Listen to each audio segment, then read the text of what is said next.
Government ने किसी labour के लिए अच्छा काम नहीं कर रहा है तो वहाँ की जो पर डे का 500 है तो वो उसको अर्बन एरियाज में आ रही है, उसको जो काम मिलेगा वो बेचारे कर लेंगे, आवाज भी क्योंकि नहीं उठा सकता, रूरल एरिया में भी कुछ एक जॉब करने गरीब के लिए नहीं person है। और सेल्फ एम्प्लॉयड घट रहे हैं, तो इसका मतलब कहीं ना कहीं गवर्नमेंट की पॉलिसीज में कुछ वो नहीं फॉल्ट है कि वो ड्रॉबैक्स आ रही है, जिसकी वजह से ऐसा सिचुएशन क्रिएट हो रहा है। उसको बस अपना पेट भरना है तो वो 300 रुपए में भी राजी। इसके बाद आता है अगर वो काम नहीं करेगा तो कोई थर्ड पर्सन आके, अब अगर हम अपना वर्कर्स की बात करें तो ये दो कैटेगरीज में डिवाइड होते हैं, एक होते हैं बेरोजगारी ज्यादा होने का सेक्टर। तो फॉर्मल सेक्टर वो होते हैं जहाँ पे सॉल्व करने के लिए वर्कर होता है वो प्रॉपर्ली काफी स्टेप्स उठाते हैं, उनकी सैलरी आती है, उनका प्रोविडेंट फंड आता है, उनका एक ज्यादा से ज्यादा सिक्योरिटी को फॉर्मलाइज करा जा सके, ताकि गवर्नमेंट के पास भी पूरा डेटा हो हेल्थ फैसिलिटीज सेक्टर में लोग उनको ट्रैवलिंग क्या काम वगैरह, ताकि आगे इकोनॉमिक पॉलिसीज बनाने में भी गवर्नमेंट को हेल्प करे, सोशल बेनिफिट्स,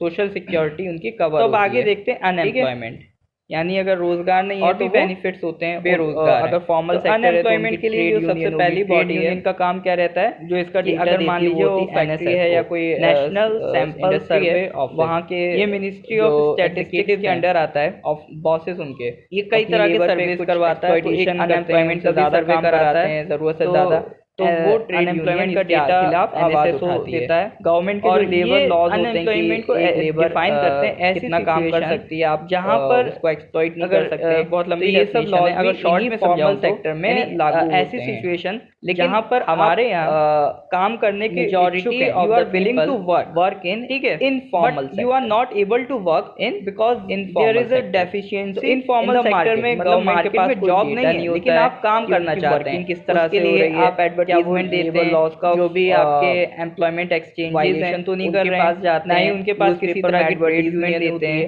ठीक है, यानी आप आसानी से लेबर को एक्सप्लॉइट कर लेते हैं। कह रहे हैं अगर मान लीजिए गवर्नमेंट चाहिए के लिए वेज रखा है, पर्सन जाके कह रहे हैं डे का 500 को फोन कर रहे हैं, उसको सिर्फ कोई जो रेफरेंस लगा सके किसी भी कंपनी में, उनके खिलाफ ज्यादा आवाज भी नहीं उठा सकता है जॉब करने के, लेकिन एक गरीब नहीं कर पा रहे हैं क्योंकि मार्केट में जॉब नहीं है। तो इस तरह की सिचुएशन को कहते हैं अनएम्प्लॉयमेंट। तो वो नहीं जानते जब आप काम करना चाहें लेकिन काम ही ना अवेलेबल हो, से काम करें, इस तरह की सिचुएशन को कहते हैं अनएम्प्लॉयमेंट। तो वो 300 रुपए में भी इसको ऐसे भी डिफाइन कर सकते हैं, अगर वो काम नहीं करेगा तो कोई थर्ड पर्सन आके एम्प्लॉयमेंट अगर 250 में भी कर ले, 1 घंटे का भी ना मिले, ये इफेक्ट है।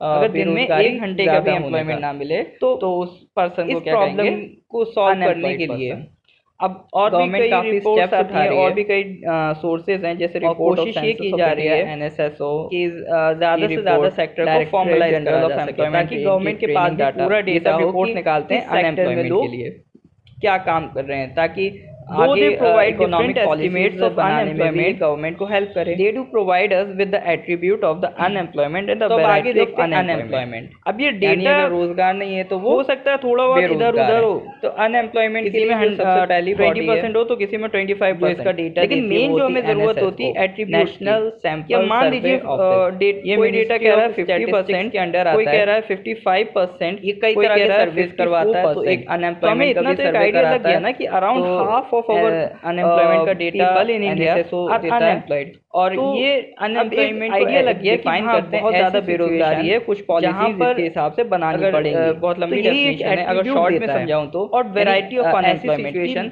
किस तरह पर अनएम्प्लॉयमेंट है, काम करने की होती है, ये हम लोग नेक्स्ट स्लाइड में देखेंगे, ठीक है। But you are not able to work, एक होता है open employment, there is a deficiency, जो हमने सबसे पहले आपको बताया ना, मतलब मार्केट में जॉब नहीं, यानी लेकिन आप काम करना चाहते हैं, उसके लिए काम चाहिए, मेरे को रोजगार चाहिए, जो मैंने इंजीनियरिंग की डिग्री कंप्लीट कर ली है, मुझे जॉब चाहिए, उनके पास जाते हैं, न्यूज़पेपर में एडवर्टाइजमेंट देते हैं, .com वगैरह, यानी आप एक तरीके से ओपन एम्प्लॉयमेंट एक्सचेंज आप कह रहे हैं अप्लाई करें, मुझे एम्प्लॉयमेंट चाहिए, रिलेटिव को फोन करें, पर्सन जाके कह रहे हैं अपने रिलेटिव को फोन कर रहे हैं, प्रोफाइल बनाए, रेफरेंस लगा सके किसी भी कंपनी में, ओपन आप अनएम्प्लॉयमेंट में, यानी काम कह रहा है जॉब करने का, लेकिन आप काम नहीं कर पा रहे क्योंकि मार्केट में जॉब नहीं है। तो इस तरह की सिचुएशन को कहते हैं अनएम्प्लॉयमेंट में होता है कि मान लीजिए जब आप काम करना लेबर है लेकिन काम ही ना अवेलेबल करती है, तो इस तरह की सिचुएशन जब कहते हैं अनएम्प्लॉयमेंट। जैसे कई इकोनॉमिस्ट इसको ऐसे भी डिफाइन कर सकते हैं, जितना भी एम्प्लॉयमेंट अगर काम होता है 1 घंटे का भी, जुताई वगैरह, सॉरी जुताई कहेंगे, या अगर दिन में 1 घंटे का भी एम्प्लॉयमेंट ना मिले, जितना भी सीड इम्प्लांटेशन वगैरह का काम होता है अनएम्प्लॉयड पर्सन,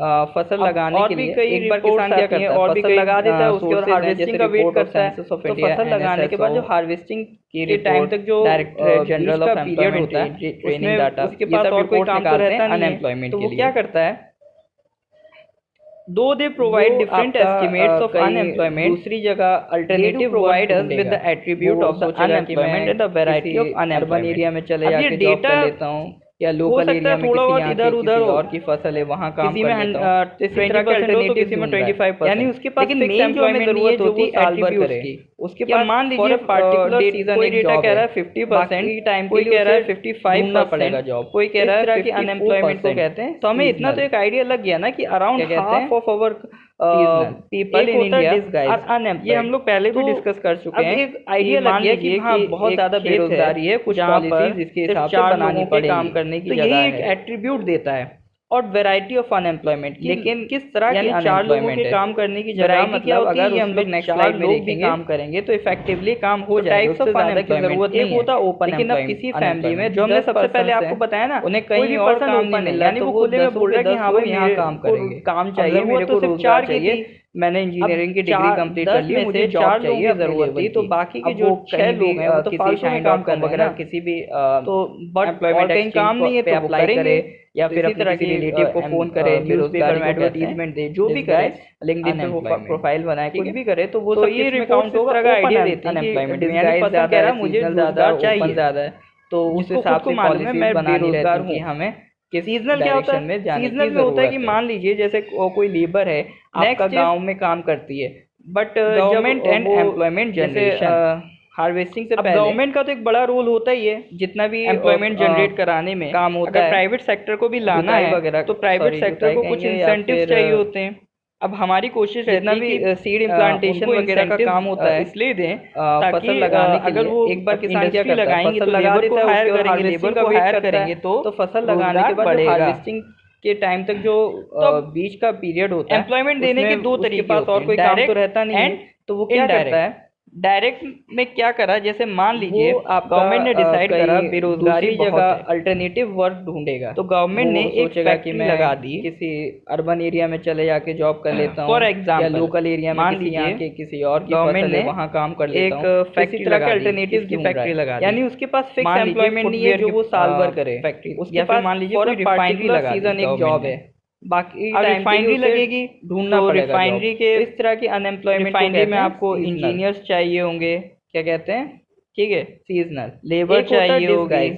ये हम लोग पहले भी डिस्कस और कर भी चुके अलग हैं अलग कि वर्कर्स मान चाहिए लीजिए होंगे कि तो एक आपने तो ये सोच लिया ना जहाँ कि पर इतने लोगों सिर्फ को तो 4 मैं लोगों हायर के काम करूंगा, करने की तो जगह है, ये तो मेरे डायरेक्ट एम्प्लॉयमेंट हो गया, लेकिन ठीक है, यानी 4 लोगों इनको के तो मैं काम हायर करने की करूंगा, जगह मतलब अगर उसमें फोरमैन 4 वगैरह लोग जो भी भी काम चाहिए करेंगे तो ये इफेक्टिवली आपने काम एक हो तरीके से जाएगा, उससे डायरेक्ट ज्यादा की एम्प्लॉयमेंट जरूरत दी। नहीं है। लेकिन जब आप लेकिन अब फैक्ट्री किसी बना रहे फैमिली थे में तो 10 उसमें पर्सन है, कंस्ट्रक्शन लेबर उन्हें होगी, कहीं वो और काम कंस्ट्रक्ट नहीं मिल रहा, करेगी, तो वो 10 के 10 आपको लोग मान यहाँ लीजिए काम करेंगे। स्टील के अब पाइप जरूरत की तो सिर्फ जरूरत 4 है, की थी, तो अब ये स्टील के पाइप में से 4 लोगों की कोई जरूरत थर्ड थी, तो कंपनी से बाकी सप्लाई के जो करेगी, 6 लोग हैं वो तो जब ये फालतू में काम सप्लाई कर रहे हैं करेगी ना, तो यानी इसकी भी तो इकोनॉमी बट चलेगी, और कहीं काम ये नहीं है भी तो अपने वो यहाँ के करेंगे। लोग और हायर इसी तरह करेगी, की जब आप ज्यादा आइटम बेरोजगारी को मंगाएंगे कहते हैं तो ये disguised और ज्यादा unemployment। प्रोडक्शन करेगा, तो ये और ज्यादा तो लोगों ये को रिपोर्ट्स इस तरह का हायर आइडिया देती करेगा। हैं कि डिस्गाइज तो ज्यादा है, यानी सीजनल आपने ज्यादा है, बनाई ओपन ज्यादा है, रिफाइनरी तो उस हिसाब से और पॉलिसीज बनानी एम्प्लॉयमेंट रहती है कि स्किल हमें वाले का भी किस बढ़ गया, डायरेक्शन तो में कहीं जाने ना की कहीं जरूरत है। इस एक नेक्स्ट इज इकोनॉमिक एक्टिविटी से और भी कई गवर्नमेंट सारी and economic employment activities generation. Connected होती हैं,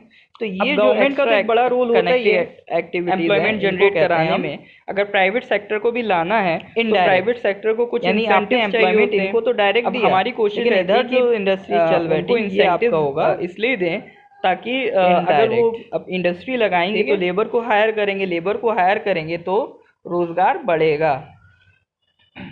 तो अब तो एम्प्लॉयमेंट देने के दो तरीके इतना ही था, डायरेक्ट एंड अब आप इसको डायरेक्ट में क्या करा, जैसे मान लीजिए गवर्नमेंट ने डिसाइड करा बेरोजगारी बहुत है, ग्राफ्स वगैरह हैं तो उनके बारे गवर्नमेंट ने में एक पढ़िएगा, फैक्ट्री लगा दी। एनसीईआरटी में डेटा पुराना है तो आप थोड़ा गूगल करिए, फॉर एग्जांपल मान लीजिए डेटा निकाल लीजिए, गवर्नमेंट ने किस एक सेक्टर में फैक्ट्री कितना लगा दी, परसेंट किसकी एम्प्लॉयमेंट फैक्ट्री है, लगा दी, और खुद से मान एनालाइज लीजिए करिए फुटवियर कि की आखिर ऐसा क्यों हो रहा है, मान लीजिए कि, कोई रिफाइनरी लगा दी, इस सेक्टर में कम है, इस सेक्टर में अब ज्यादा रिफाइनरी है, लगेगी ये ब्रेनस्टॉर्मिंग तो आपको रिफाइनरी करनी के पड़ेगी, क्योंकि रिफाइनरी में कोई भी आपको पक्की पकाई इंजीनियर्स चीज आप चाहिए खा भी होंगे, लेंगे तो आपको ये यहाँ पे ज्यादा देर हजम नहीं हो पाएगा, लेबर चाहिए अगर आपको होगी, परमानेंटली उसको डाइजेस्ट करना है और तो भी आपको अलग-अलग वर्कर्स चाहिए करनी होंगे, पड़ेगी, तो आपको आपने तो ये सोच लेना कि इतने लोगों को तो मैं हायर करूंगा, ऐसा क्यों हो रहा है, एक बार एनसीईआरटी तो मेरे डायरेक्ट एम्प्लॉयमेंट हो गया, अपना ब्रेनस्टॉर्मिंग करिए, इनको तो मैं फिर हायर उसके करूंगा। बाद अगर आपकी कोई क्वेरी आती फोरमैन है वगैरह तो जो आप भी चाहिए कमेंट होंगे, सेक्शन में तो टाइप ये कर आपने सकते हैं, एक तरीके ठीक से है? डायरेक्ट अगर आपको एम्प्लॉयमेंट दी। लेक्चर पसंद लेकिन आया जब हो आप फैक्ट्री बना तो रहे थे प्लीज तो उसमें do like, construction share labour and होगी, वो सब्सक्राइब। कंस्ट्रक्ट थैंक करेगी। यू। आपको मान लीजिए स्टील के पाइप्स की ज़रूरत है, तो ये स्टील के पाइप्स हैं, कोई थर्ड कंपनी से सप्लाई करेगी। और जब ये सप्लाई करेगी तो यानी इसकी भी इकोनॉमी चलेगी, तो ये भी अपने यहाँ के लोग और हायर करेगी। जब आप ज़्यादा आइटम मंगाएंगे तो ये और ज़्यादा प्रोडक्शन करेगा, तो ये और ज़्यादा लोगों को हायर करेगा। तो यानी आपने बनाई एक रिफाइनरी और एम्प्लॉयमेंट एक स्टील वाले का भी बढ़ गया। तो कहीं ना कहीं इस एक इकोनॉमिक एक्टिविटी से और भी कई सारी इकोनॉमिक एक्टिविटीज़ कनेक्टेड होती हैं। तो ये जो एक्स्ट्रा कनेक्टेड एक्टिविटीज़ हैं, इनको कहते हैं हम इनडायरेक्ट। यानी आपने एम्प्लॉयमेंट इनको तो डायरेक्ट दिया, लेकिन इधर जो इंडस्ट्रीज चल बैठी ये आपका होगा इनडायरेक्ट। ठीक है।